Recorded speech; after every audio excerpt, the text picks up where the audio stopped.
जय श्री कृष्णा दोस्तों। आज हम बात करेंगे भगवान श्री कृष्ण और अर्जुन की उस गहन वार्ता की शुरुआत की जिसने न केवल अर्जुन का जीवन बदला बल्कि पूरे संसार के लिए अमर संदेश छोड़ दिया। यह है गीता का पहला अध्याय, अर्जुन विषाद योग। कुरुक्षेत्र की भूमि पर शंख बज चुके थे। दोनों सेनाएं आमने सामने खड़ी थी। अर्जुन, जो महावीर योद्धा माने जाते थे, अपने रथ पर खड़े होकर देखते हैं। सामने द्रोणाचार्य हैं, भीष्म पितामह हैं, अपने चचेरे भाई, मामा, गुरु और मित्र सब खड़े हैं।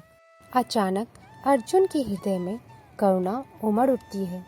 वह कहते हैं, हे कृष्ण, जब मेरे ही लोग इस युद्ध में मरेंगे तो मैं सुखी कैसे रह पाऊंगा। राज्य और विजय का क्या मूल्य है जब अपने ही नहीं रहेंगे। उनके हाथ से गांडीव धनुष छूट जाता है, शरीर कांपने लगता है, आंखें भर जाती हैं। वह वीर अर्जुन जो कभी युद्ध से पीछे नहीं हटे, आज अपने ही रिश्तों के मोह में टूट जाते हैं। दोस्तों, यही है पहला अध्याय, अर्जुन विषाद योग। यह हमें सिखाता है कि जीवन में जब जब बड़े फैसलों के सामने हम खड़े होते हैं, तब तब मोह और भ्रम हमें घेर लेते हैं। कभी परिवार के कारण, कभी समाज के डर से, कभी अपने मन की कमजोरी से हम सच्चे धर्म, सच्चे कर्तव्य से पीछे हटने लगते हैं। लेकिन ध्यान दीजिए, अर्जुन की यही कमजोरी ही गीता का आरंभ बनती है। अगर अर्जुन टूटते नहीं तो श्री कृष्ण गीता का उपदेश भी नहीं देते। आज हम भी अर्जुन की तरह ही हैं।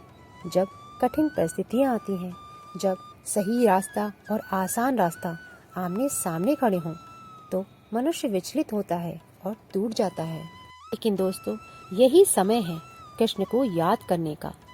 कृष्ण का अर्थ है सत्य, मार्गदर्शन और आत्मबल।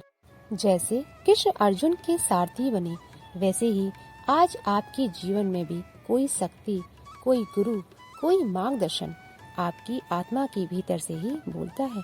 गीता हमें कहती है, कमजोरी को पहचानो लेकिन उससे भागो मत, उसे अवसर बनाओ। अर्जुन का विषाद ही आगे चलकर गीता ज्ञान बना। अगर अर्जुन जैसे महान योद्धा टूट सकते हैं तो हम भी जीवन में कभी हार मान सकते हैं। लेकिन याद रखिए, अर्जुन ने हार मानकर हथियार गिरा दिए थे, पर कृष्ण का मार्गदर्शन पाकर वही अर्जुन विजय भी बने। तो आप भी जब भी जीवन में संघर्ष देखें, भागिए मत, मोह और भय से डरिए मत।